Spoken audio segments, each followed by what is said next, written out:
एक गांव में एक आदमी रहता था जो बहुत बूढ़ा हो चुका था, जिस वजह से उसे कम दिखाई देता था और बहुत कमज़ोर हो गया था। इसीलिए अपनी बची कुची ज़िंदगी अपने बेटे के साथ बिता सके, इसीलिए शहर में रह रहे बेटे के घर रहने चला गया। बेटा एक शहर के छोटे मकान में रहता था। मकान तो उसका छोटा था, लेकिन उसके अंदर जो चीज़ें थी वह महंगी थी। उस मकान में बेटा, उसकी पत्नी और उनका एक 5 साल का बच्चा, यह छोटा सा परिवार साथ मिलकर रहता था। बूढ़े पिता के आने से उनके परिवार का एक सदस्य और बढ़ गया। यह पूरा परिवार रोज सुबह शाम डाइनिंग टेबल पर साथ में खाना खाया करता था।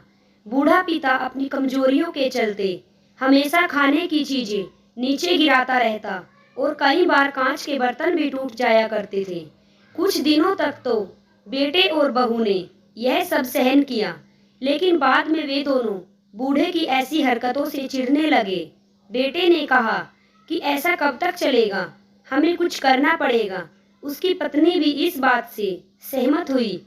अगले दिन बेटा कहीं से एक पुराना मेज लेकर आया और घर के एक कोने में उसे लगा दिया और अपने पिताजी से कहा कि आप यहीं पर बैठकर खाना खा लिया कीजिए। उन्होंने एक लकड़ी का बर्तन भी बनवाया जिसमें वे अपने बूढ़े बाप को खाना देने लगे। अपने कांच के कीमती बर्तन बचाने के लिए अपने बूढ़े बाप को लकड़ी का बर्तन देने में उन्हें जरा भी शर्म नहीं आई। जब खाने का समय होता तो बूढ़ा बाप एक कोने में बैठकर खाता और बाकी का परिवार डाइनिंग टेबल पर बैठकर खाना खाता था। डाइनिंग टेबल पर बैठे बैठे दोनों पति पत्नी कभी कभी अपने बूढ़े बाप की तरफ देख लिया करते।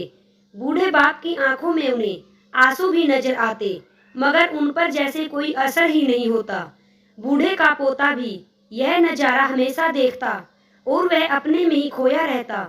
एक दिन जब पति पत्नी डाइनिंग टेबल पर बैठकर खाना खा रहे थे, तब उनका बच्चा जमीन पर बैठकर कुछ कर रहा था। उन दोनों ने बच्चे के हाथ में लकड़ी का टुकड़ा देखा, लेकिन उन्हें कुछ समझ में नहीं आया कि बच्चा लकड़ी के टुकड़े के साथ क्या कर रहा है। जब बच्चे के पिता ने उसे पूछा कि बेटा आओ खाना खा लो, तुम नीचे बैठकर क्या कर रहे हो, तब बच्चे ने भोलेपन से कहा, अरे मम्मी पापा, मैं आप दोनों के लिए लकड़ी का बर्तन बना रहा हूँ ताकि जब आप बूढ़े हो जाओ तो इनमें खाना दे सकूं। अपने नादान बेटे द्वारा कही गई यह सहज बात दोनों के दिल में तीर की तरह उतर गई। दोनों एक दूसरे का चेहरा निहारने लगे। बिना कुछ कहे ही दोनों की आंखों में पानी आ गया और उन्हें अपने भविष्य की किताब अपनी आंखों के सामने खुलती हुई नजर आई। उन्हें समझने में ज्यादा देर नहीं लगी कि अब उन्हें आगे क्या करना है। अगले दिन कमरे के कोने से वह पुराना मेज हट गया और अब वह बूढ़ा पिता और बाकी का परिवार साथ में मिलकर फिर से खाना खाने लगे।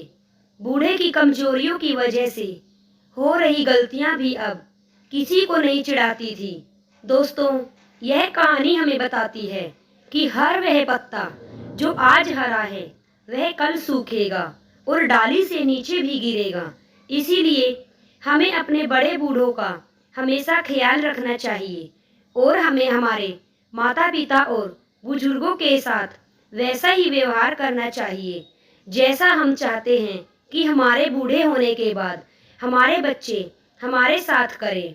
दोस्तों, अगर आपको यह कहानी अच्छी लगी हो तो कमेंट बॉक्स में जरूर बताना और यह कहानी उन लोगों तक जरूर शेयर करना जो बुजुर्गों के साथ इस तरह का व्यवहार करते हैं।